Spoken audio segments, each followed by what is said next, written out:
So as you'll see, she's all running, going, and everything went pretty smoothly. Thanks to PPRE for sussing out a mint startup mat, chucked it straight in. I was actually trying to set the base timing and had cranked it a couple of times prior, and so had a bit of fuel in it. Had the injectors turned off and it fired up, so quickly stopped it and turned the injectors back on, and away she went. So yeah, no, mint. Really happy with the progress. The car is going, but there's always a but. Unfortunately, engine's back out of it again. Had a pretty serious sump leak. I am running a baffle plate, so don't know which side it was on, but by the way that the sump came off, I'm assuming that it was between the sump and the bottom of the baffle plate. So what I'm planning on doing, thanks to a friend of mine for sort of giving me a bit of a hint. Let me know in the comments what you guys think, or what you guys have done in the past, or anything along those lines. I don't even know if that's the right way on the sump anyway. But anyway, basically cutting the inside of the sump baffle plate out and welding tabs, then welding tabs just lower and inside the sump with the baffle plate, whether it's got riv nuts in it or welded nuts to the tabs, or I don't know yet, haven't decided that. And it's slightly lower but still within the sump. And then that way, you only need to worry about one seal layer. The other thing that I've found, and I'll try and show you this on camera, otherwise I'll put a video up, is, you can probably see that with the light coming through it, the sump's toast, long story short. So we panelled this all, dollied the sump flat and spent some time, because it did have a bit of a week prior, before the engine came out a little while ago. So have tried our best to make this as good as it could be, but it's just so thin now, and this sump's probably been on and off that many times over its life. It is more than likely an original sump that I've extended in bits and pieces.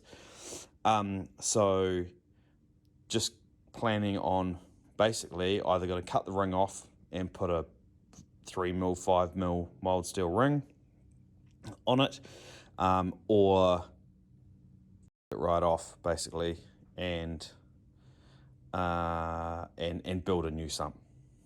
So just trying to line up a couple of lads to see if they can do that, because I can weld, but nowhere near that good.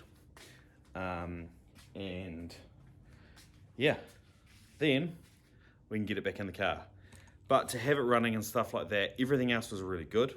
There was no other leaks. There was a couple of little fuel leaks here and there that we just needed to just tidy up, a couple of flares on some alley tubing that didn't come apart very nicely.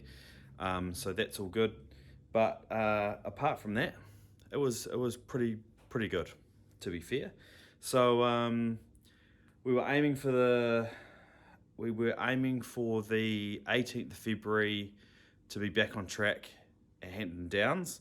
Unfortunately, we're going to miss that, and I've also had a job change coming up, so that's sort of thrown a couple of spanners in the works as well, just with timing and things.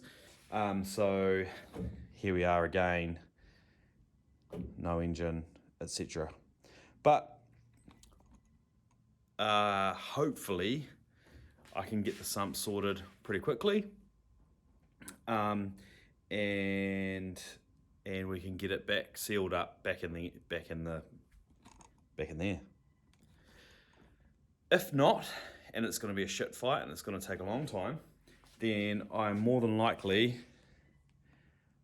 going to pull the cover off this and start just mucking around with a couple of the little bits and pieces that I want to tidy up. Get those seats in. I swapped those seats with a friend of mine. I wanted factory fold down seats so the kids can jump in the back of this. A friend of mine's got a left-hand drive Series 1, so doesn't need reclinable seats because there's no back seats in it. So they were really helpful for me, so I can get the kids in the back, and I had some Race Tech, some Race Tech solid back seats, rigid back seats, and just did a straight swap with them. So yeah, so we're getting there. It is coming along. It is all but done. All I really have to do now is, for the race car anyway, is decide on the battery.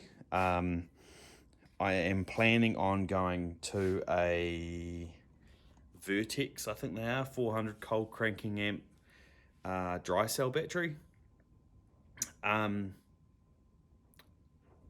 Before I do go down that track, my old man's got one in his Mark 1 Escort race car, so I want to grab that and try and see if it's going to crank fine and all that sort of thing with it. These things are generally, the more cranking amps you can throw at them, the better they start, as probably a lot of you know.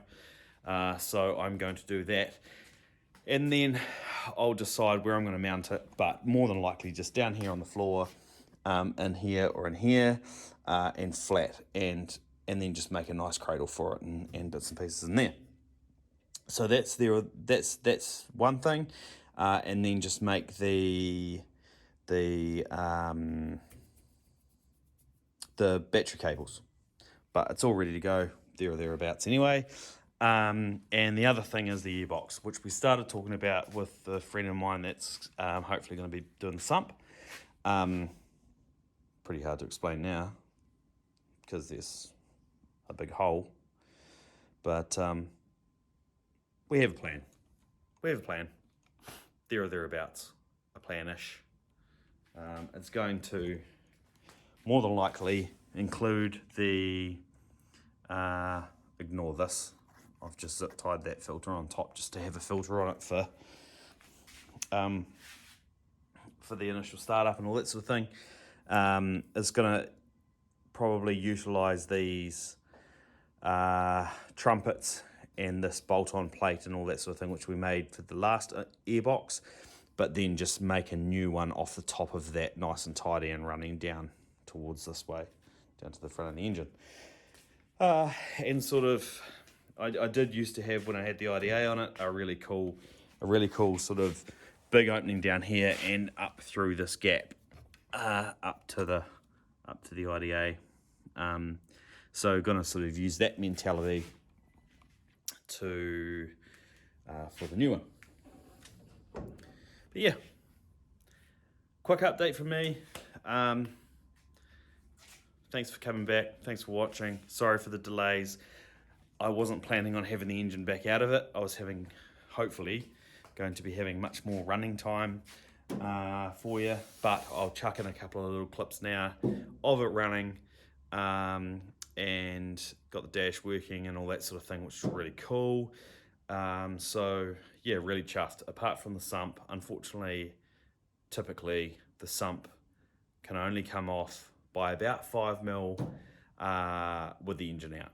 So I had the sump off, engine all disconnected, and lifted the front up, right up as high as it could before the bell housing hits the tunnel, to get the sump out of the gap, and still does not fit, unfortunately.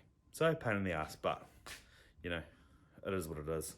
I did contemplate dropping the front subframe, and then I was just like, for the extra 20 minutes of unplugging the bits and pieces and whatnot and so forth, to get it out, off the box. I'm not touching the clutch or anything, so I can just go straight back on. Then yeah. So yeah, cool. Thanks for coming. Thanks for watching. Please like, please comment, please subscribe. Share it around if you'd like to. That'd be awesome. And we'll try and get a bit more momentum again. Cheers, guys.